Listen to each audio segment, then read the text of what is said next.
Hello guys, দেখো এবার আগাম যে 2026 সালের দশম শ্রেণীর যে ফার্স্ট ইউনিট টেস্ট পরীক্ষা হবে তোমাদের 3 তারিখ থেকে শুরু মধ্যকুল হাই স্কুলে। ভূগোল পরীক্ষা এই সপ্তাহে হবে, 11 তারিখ কি 12 তারিখ সামথিং, তাই তো?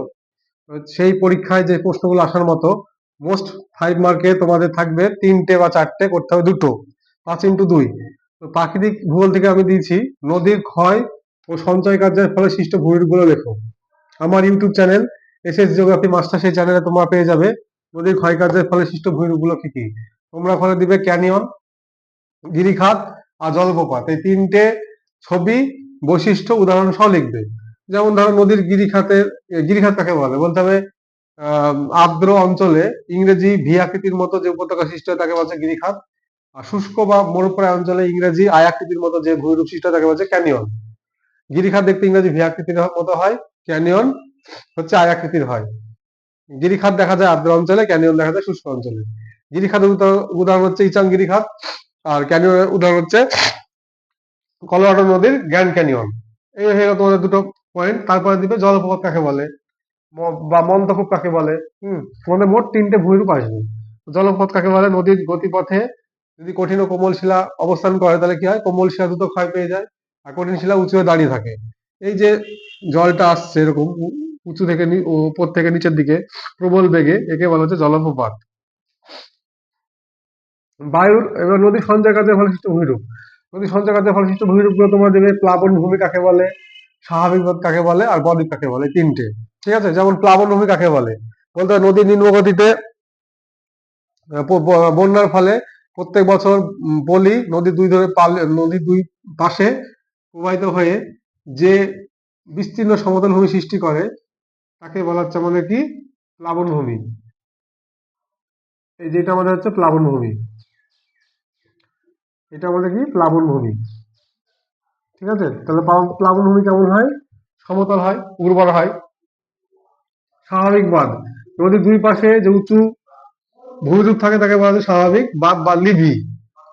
আর তারপরে হচ্ছে আমাদের বদ্বীপ, নদীর তলদেশে, নদীর নিম্ন গতিতে, অর্থাৎ নদী যেখানে সমুদ্রের মোহনায় মিশছে সেই নদী থেকে বয়ে আসা পলি বালিগুলো কি হচ্ছে নদীর বক্ষে সঞ্চিত হয়ে বাংলার মাত্রাহীন ব আর ইংরেজি গ্রিক শব্দ ডেল্টা অক্ষরের মতো যে ভূমিরূপ সৃষ্টি তাকে বলা হচ্ছে বদ্বীপ। তাহলে বদ্বীপ কাকে বলে, নদীর নিম্ন গতিতে, নদী যেখানে সমুদ্রে মোহনায় মিশছে সেই নদী থেকে বয়ে আসা পলি বালি কাদা প্রভৃতি নদী বক্ষে সঞ্চিত হয়ে বাংলার মাত্রাহীন ব আর গ্রিক শব্দ ডেল্টা আকৃতির মতো যে ভূমিরূপ সৃষ্টি হয় তাকে বলা হচ্ছে কি, বদ্বীপ। যেমন সুন্দরবন বদ্বীপ। এই বদ্বীপ আর নদীর দ্বীপ কিন্তু তোমরা একটু ভালো করে দেখবে। নদীর দ্বীপ মানে হচ্ছে নদীর মধ্যে যে দ্বীপগুলো, এটা হচ্ছে নদী দ্বীপ। আর এটা হচ্ছে বদ্বীপ। নদী দ্বীপ কোনটা, যেমন মাজুলি, ব্রহ্মপুত্র নদীর মাজুলি হচ্ছে সব থেকে পৃথিবীর বৃহত্তম নদী দ্বীপ। আর বদ্বীপ হচ্ছে আমাদের গঙ্গা ব্রহ্মপুত্রের সুন্দরবন বদ্বীপ। এবারে নদী সঞ্চয় কার্যের ফলে সৃষ্ট ভূমিরূপ।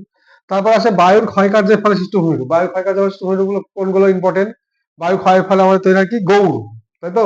তারপর ইয়ারদাং, জুইগেন, আর হচ্ছে ইনসেলবার্চ, এই 4টে তোমরা দেবে। আর বায়ু সঞ্চয় কার্যের ফলে সৃষ্ট ভূমিরূপ গুলো কি কি, বায়ু সঞ্চয় কার্যের ফলে সৃষ্টি হয় আমাদের কি, বারখান, শিখবালিয়ারি, লোয়েস, এগুলো। পূর্ব উপকূল এবং পশ্চিম উপকূলের মধ্যে পার্থক্য লেখো, খুবই ইম্পর্টেন্ট। তোমরা দেখবে আমাদের এই ভারতের যে ম্যাপ আছে সেই ম্যাপে এটা তোমরা ভারতের ম্যাপটা ছবিটা দিয়ে দিবে, দিয়ে পার্থক্যটা তোমরা দিবে। এটা এটা হচ্ছে পূর্ব উপকূল, এটা পূর্ব উপকূল, এটা পশ্চিম উপকূল, এইভাবে পার্থক্যটা লিখবে। তাহলে যে উত্তর ভারতের নদী দক্ষিণ ভারতের নদীর মধ্যে পার্থক্য খুব ইম্পর্টেন্ট, মোস্ট ইম্পর্টেন্ট, এটাও খুব ইম্পর্টেন্ট। উত্তর ভারতের নদীগুলো কি হয়, আহ হচ্ছে দৈর্ঘ্যে বড়, তাই না, 3টে গতি দেখা যায়। দক্ষিণ ভারতের নদীগুলো দৈর্ঘ্যে ছোট। উত্তর ভারতের নদীগুলো উর্বর, দক্ষিণ ভারতের নদীগুলো অনুর্বর। উত্তর ভারতের নদীগুলোতে খরস্রোতা কম, দক্ষিণ ভারতের নদীগুলো খরস্রোতা বেশি বেশি। এবার তোমরা পার্থক্য পড়ে রাখবে। ভারতের জলবায়ুর উপর মৌসুমের প্রভাব আলোচনা করো, খুব ইম্পর্টেন্ট। ভারতের জলবায়ুতে মৌসুমের প্রভাব বলতে গেলে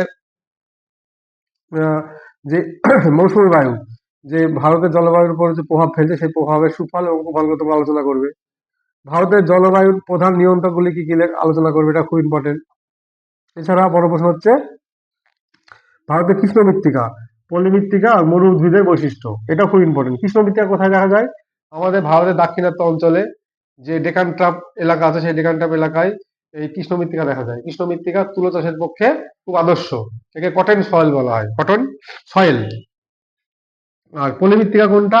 ভারতের গঙ্গা নদীর যে দুই সাইডে, মানে গঙ্গা নদীর গতিপথে নদীর দুপাশে যে পলিমৃত্তিকা দেখা যাচ্ছে, মানে গঙ্গা নদীর অববাহিকায় পলিমৃত্তিকা দেখা যায়। এই মাটি আরো উর্বর। ঠিক আছে, তো এই পলি মাটি হচ্ছে দুই প্রকার, খাদার আর ভাঙন, তাই তো?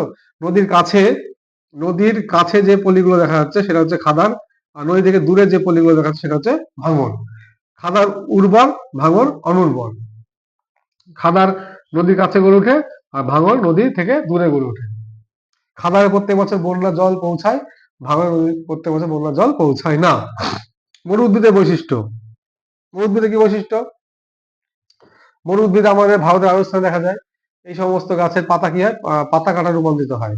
এদের মাটিতে মূল প্রচুর গভীরে প্রবেশ করে, যেহেতু মাটিতে লবণ, মাটিতে বালির পরিমাণ বেশি, তাই এর মাটির মূলটা অনেকটা মাটির নিচে গভীরে প্রবেশ করে।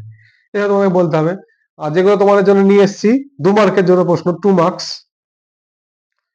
এই যে এগুলো হচ্ছে আরোহণ কাকে বলে, আরোহণ অবরোহণ কাকে বলে। দেখো, আমাদের যে বহিঃজাত প্রক্রিয়াগুলো আছে, যে বহিঃজাত প্রক্রিয়ার ফলে আমাদের কি হচ্ছে, নিচু এলাকাগুলো সঞ্চয় কাজের ফলে উঁচু হচ্ছে। এই যে উঁচু হচ্ছে, কোনো কোনো ভূমি যখন উঁচু হয় তাকে বলছে আরোহণ, আর উঁচু ভূমি যখন ক্ষয়কার্যের ফলে নিচু হয়ে যায় তাকে বলছে অবরোহণ। তাহলে আরোহণ হলো সঞ্চয়কারী প্রক্রিয়া, আর অবরোহণ হচ্ছে ক্ষয়কারী প্রক্রিয়া। আরোহণের ফলে কি হচ্ছে? সঞ্চয় হচ্ছে, অবরোহণের ফলে ক্ষয় হচ্ছে। যেমন আরোহণ অবরোহণ প্রক্রিয়া, নদীর ক্ষয়কার্যের ফলে ইংরেজি আয়াকৃতি ও ভিয়াকৃতি উপত্যকা সৃষ্টি হলো, এটা কি? অবরোহণ। আর নদীর সঞ্চয় কাজের ফলে কি হলো? বদ্বীপ তৈরি হলো, এটা হচ্ছে আরোহণ। বুঝা গেল ব্যাপারটা? তাহলে এই যে ক্ষয় মানে হচ্ছে ইংরেজি আয়াকৃতি ভিয়াকৃতি উপত্যকা, আর আরোহণ মানে হচ্ছে নদীর সঞ্চয় কাজের ফলে প্লাবন ভূমি, স্বাভাবিক বাঁধ, বদ্বীপ সৃষ্টি, এগুলো। আর আরোহণ এবং অবরোহণকে একত্রে মিলিত হলে তাকে বলছে কি? পর্যায়ন। এবার বলছে নদী অববাহিকা কাকে বলে। একটা নদী উৎস থেকে মোহনা পর্যন্ত, নদীর উৎস থেকে মোহনা পর্যন্ত তার শাখা নদী, তারপরে উপনদী, টোটাল এলাকা নিয়ে যে এলাকা জুড়ে নদীটা অবস্থান করে তাকে হচ্ছে নদী অববাহিকা। যেমন গঙ্গা নদী গঙ্গোত্রী গোমুখ হিমবাহ উৎপন্ন হয়ে আমাদের কি বঙ্গোপসাগরে মিশেছে। তাহলে যে গঙ্গা নদী উচ্চ, মধ্য, নিম্ন 3টে গতি, এই গঙ্গা নদীটা টোটাল যে এলাকা জুড়ে অবস্থান করেছে তাকে বলা হচ্ছে কি? নদী অববাহিকা। কিউসেক কি? কিউসেক কিউমেক হচ্ছে, তোমরা শুনে থাকবে যে কদিন আগে ফারাক্কায় বললো না এত কিউসেক জল ছাড়া হলো বাঁধ থেকে। কিউসেক বা কিউমেক হচ্ছে নদী দিয়ে কি পরিমাণ জল যাচ্ছে, কত ঘন ফুট বা কত ঘন মিটার, এই যে জল জল প্রবাহিত হওয়ার যে মাত্রা তাকে বলা হচ্ছে এসআই পদ্ধতিতে বা এমআই পদ্ধতিতে কিউসেক বা কিউমেক। ঠিক আছে, মেট্রিক পদ্ধতিতে কিউমেক আর ফুট হচ্ছে কিউসেক। জলবিভাজ কাকে বলা হয়? দুটো নদী যখন পাশাপাশি প্রবাহিত হবে, যে উচ্চভূমি পাশাপাশি দুটো নদীকে আলাদা করবে, এই যে 1 নম্বর নদীটা 2 নম্বর নদী, তাহলে মাঝের এটা হচ্ছে কি? জলবিভাজিকা। ঠিক আছে, তাহলে এখানে পাহাড় থাকতে পারে, সমভূমি থাকতে পারে, মালভূমি থাকতে পারে। তাহলে যে উচ্চভূমি পাশাপাশি দুটো নদীকে পৃথক করে তাকে বলা হচ্ছে কি? জলবিভাজিকা। তারপর কি বলছে? ষষ্ঠ ঘাতের সূত্র কাকে বলে? ষষ্ঠ ঘাতের সূত্রটা কি? নদীতে যদি জলপ্রবাহের মাত্রা দ্বিগুণ বাড়ে, জল গতিবেগ যদি দ্বিগুণ বাড়ে কি আছে তাহলে নদীতে প্রবাহের পরিমাণ 6 গুণ বেড়ে যাবে। ঠিক আছে, এই যে টু টু দি পাওয়ার 6, নদীর গতিবেগ যদি দ্বিগুণ হয় তাহলে নদীর বহন ক্ষমতা কত বাড়বে? 64 গুণ বাড়বে। ঠিক আছে, একে বলছে ষষ্ঠ ঘাতের সূত্র। কি বললাম? নদীর জলের গতিবেগ যদি দ্বিগুণ বাড়ে তাহলে নদীতে জল প্রবাহের মাত্রা 6 গুণ বাড়বে, একে বলছে ষষ্ঠ ঘাতের সূত্র। হিমরেখা কাকে বলে? যে রেখার উপর সারা বছর কি হয়? বরফ জমে থাকে, এবং যে রেখার নিচে বরফ গলতে থাকে তাকে হচ্ছে হিমরেখা। প্রত্যেকটা পর্বতে একটা হিমরেখা থাকে। হিমশৈল কাকে বলে? হিমশৈল, তোমরা যদি ফ্রিজ থেকে একটু বরফ বের করো, সেই বরফটাকে যদি গ্লাসের মধ্যে চুবাও তাহলে দেখবে বরফের 1/9 অংশ, এই যে এটা 1/9 অংশ জলের উপরে ভাসছে, আর 8/9 অংশ জলের নিচে ডুবে থাকছে, একে বলছে হিমশৈল। ঠিক আছে, এই হিমশৈলের আঘাতে আমাদের বিখ্যাত টাইটানিক জাহাজ জলের মধ্যে ডুবে গিয়েছিল। তারপরে বলছে বারখান কি? বারখান হচ্ছে বায়ু সঞ্চারকার্যের ফলে আধখানা চন্দ্রের মতো যে ভূমিরূপ দেখা যায় তাকে হচ্ছে বারখান। ওয়াদি কি? মরু অঞ্চলের শুষ্ক নদী খাতকে হচ্ছে ওয়াদি। জল নদী আছে কিন্তু জল নয়, তাহলে মরু অঞ্চলের শুষ্ক নদী খাতকে বলা হচ্ছে